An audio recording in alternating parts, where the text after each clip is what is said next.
Muy buenos días con todos. Mi grupo y yo vamos a hablar sobre lo que es el feudalismo y cómo este choca con lo que es la historia de la Cenicienta. Porque ¿por qué una historia tan hermosa y tan bonita como lo es el de la Cenicienta aborda temas tan importantes como lo son la división del trabajo, las jerarquías de poder, las divisiones las divisiones de clases sociales y el triángulo de poder? ¿Cómo? Porque, un ejemplo, como una persona que nacía en cuna de oro moría en cuna de oro y como una persona si nacía pobre moría pobre.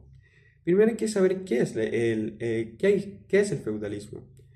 El feudalismo es un sistema en el cual el terrateniente le entregaba un pedazo de tierra al feudo, o sea, a las personas, para que las trabajaran, con la promesa de que ellos en unos años podrían pagar una cantidad de dinero extravagante, la cual en muchas ocasiones no se pudo pagar, y esto generó deudas y pobreza hasta muchos años después.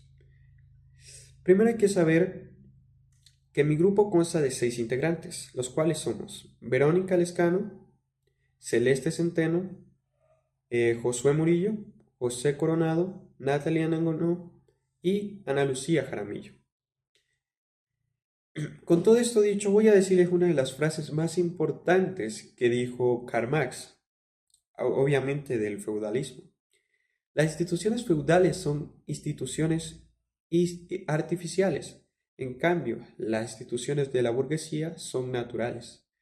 Esto fue una crítica directamente al método de trabajo y a un método tan irracional como lo era el feudalismo. Obviamente que esto era un método de trabajo todo menos ético, el cual afectó a millones de familias.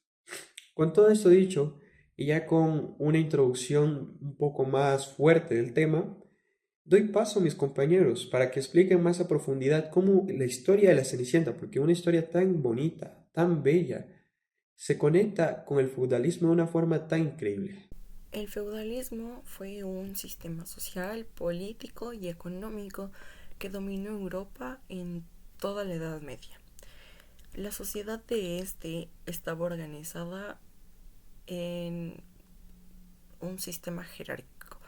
Era muy rígido y en la cima estaba el rey, luego le seguía la nobleza y los caballeros. Y en la base estaban los campesinos y los siervos, los cuales servían y trabajaban para los señores feudales. Ellos ni siquiera tenían derechos ni movilidad social en esta época. Análisis jerárquico.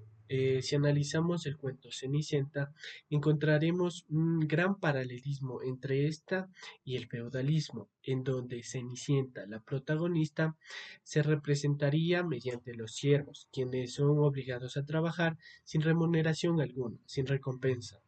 Luego, encima de esta relación, estaría el control que tiene la madrastra, quien simbolizaría a esta pequeña nobleza que busca ascender socialmente. Luego encontraríamos un gran ejemplo de la nobleza medieval, quienes serían las hermanastras, quienes disfrutan de grandes privilegios sin mérito alguno. Esta historia, en cierta medida, critica a esta pequeña nobleza que quiere mantener el poder sin un mérito real. Esto resuena en algunas teorías filosóficas sobre la moral y la ética, en donde se cuestiona quienes tienen todos estos privilegios tienen alguna responsabilidad sobre su actuar éticamente. Un dato importante de toda esta historia que debemos de mencionar sería la búsqueda de la autorrealización que tiene Cenicienta y su transformación de sierva a princesa. Esto nos lleva a una gran pregunta. ¿Toda esta naturaleza del valor es inherente o se otorga socialmente? Bueno, de acuerdo a este cuento, podríamos decir que mientras exista un ente que tenga tantos privilegios o poder, te puede otorgar esta realización, o sea que se otorga socialmente. Si bien es cierto que el cuento de la Cenicienta es una historia de hada, tiene varios elementos que lo relacionan con el sistema feudal, como la jerarquía social, el engaño, la manipulación, la coacción. Les hablaré del engaño. En un momento de la historia de este cuento, las hermanastras intentan engañar al príncipe diciendo que los zapatos de cristal les pertenecían.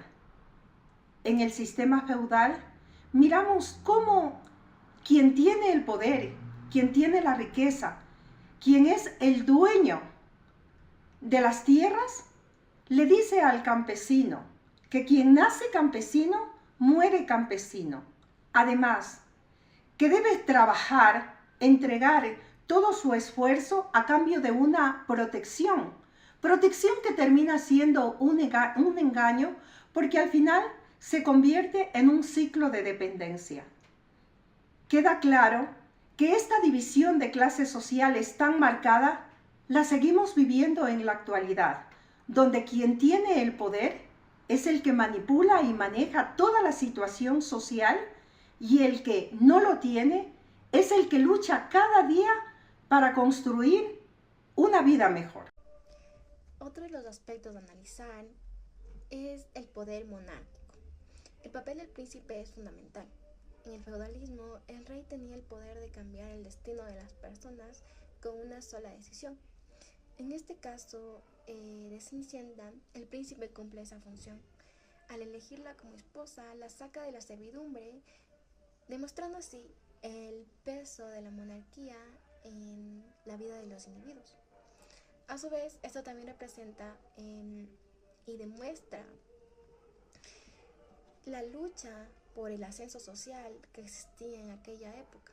Y bueno, en conclusión, más que un simple cuento infantil, Cenicienta es el reflejo del sistema feudal, donde la jerarquía, el poder y la monarquía determinaban el destino de las personas.